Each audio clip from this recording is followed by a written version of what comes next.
Let me guess. You're staring at your screen again, scrolling at 2 a.m., watching yet another video about how to focus. Not because you're lazy, but because deep down, you're hoping that one of these videos will finally fix you. But the truth is, you already know what you need to do, don't you? Study, work, finish that thing you've been avoiding all week, and yet, you still haven't done it? You're not stupid, you're not weak, but clearly, something inside you isn't working. You say you're tired, but you just slept 8 hours. The problem isn't sleep, it's how you wake up. You say you're distracted, but you've already deleted every app. And still, you sit there, unable to do the one thing you said you would. You sit at your desk, and your mind just goes blank. If that sounds like you, then this video isn't here to motivate you. Because you don't need more motivation. What you need is a reset, a real one, deep down, from your emotions to your mind to your overworked nervous system. And that's exactly what we're going to do today. This video is a line in the sand. You can either keep looping in circles, or you can start again, right here. Let's be honest, procrastination isn't about being lazy. It's a defense mechanism. Every time you avoid something, you're not saying, I don't care. You're actually saying, I'm scared. I'm overwhelmed. I feel like I'm not good enough. And your brain, it does what it's best at. Avoiding pain, scrolling your phone, grabbing snacks, watching another video. Because anything that gives you easy dopamine, your brain will choose it. You've heard about dopamine before, right? But here's what no one ever explained. Your brain will always chase the easiest reward. Easy dopamine equals TikTok, YouTube, junk food, memes. Hard dopamine equals studying, creating, working, writing. If you've been feeding your brain easy dopamine for weeks or even months, then sitting down to do something hard? Yeah, your brain screams, don't do it. This isn't a willpower problem.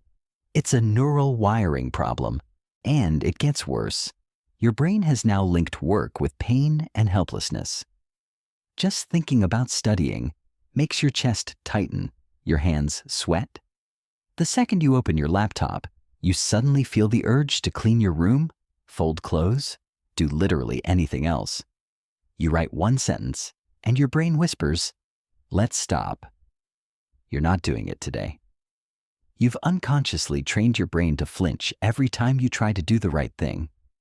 Over and over, so many times that now, you believe, I'm just someone who can't get anything done. Let me paint you a typical day in the life of a Gen Z procrastinator. You wake up already tired.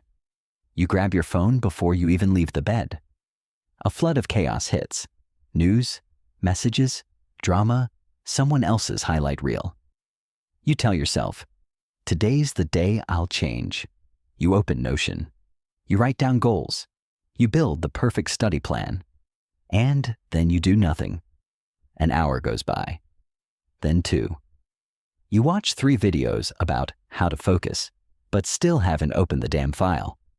Guilt kicks in. So you scroll more to numb the guilt. Evening comes. You feel empty. Again. You promise yourself tomorrow will be different, but it won't, unless you change what's running your mind. As Cal Newport said, deep work doesn't begin with motivation. It begins with cleaning up the mental clutter, turning off notifications, and focusing on just one thing. Because multitasking isn't productivity. It's the fastest way to mess up everything at the same time. Let's be real for a second. How many times have you sat down at your desk, ready to work, but your mind just goes blank? You want to do the work, but it feels like some invisible force is pulling you away from everything you need to face. That feeling, it's not laziness. It's your nervous system trying to protect you. Every time you even think about studying, working, starting again, your brain sets off alarms. It remembers all the times you tried and failed, all the times you pushed yourself and still weren't good enough, all the times you got compared, criticized, judged, even by yourself. So, what do? You avoid.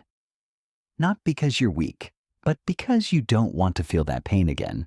So you choose what feels safer: a video, a snack, a fantasy of a life you're not living. You're not lazy. You're not undisciplined. You're just defending yourself. Andrew Huberman put it best. Your brain doesn't prioritize reward. It prioritizes survival. And survival? Sometimes it means avoiding anything that makes you feel broken. But here's the catch.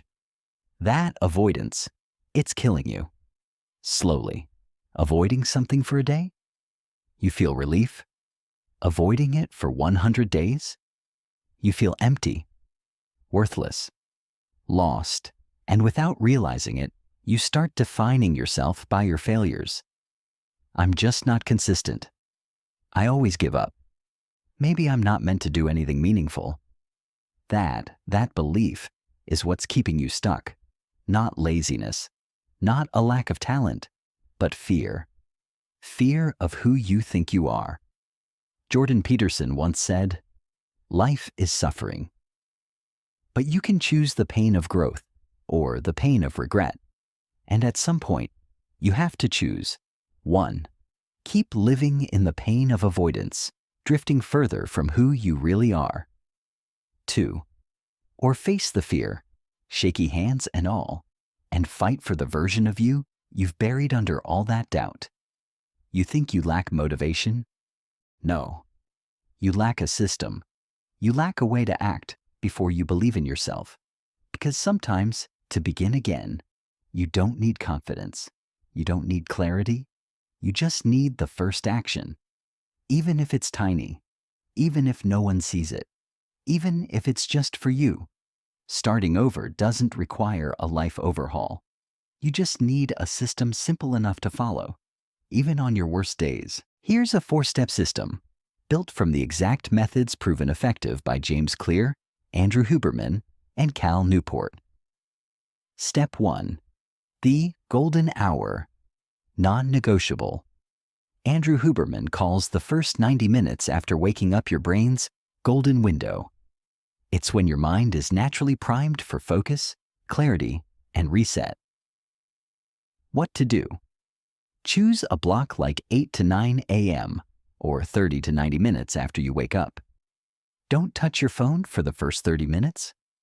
Set up a distraction-free workspace, clean desk, natural light, no phone, no extra tabs. Goal: train your brain that this is serious time. The more consistently you protect this hour, the easier it becomes to slip into deep work, just like Cal Newport described. Step 2.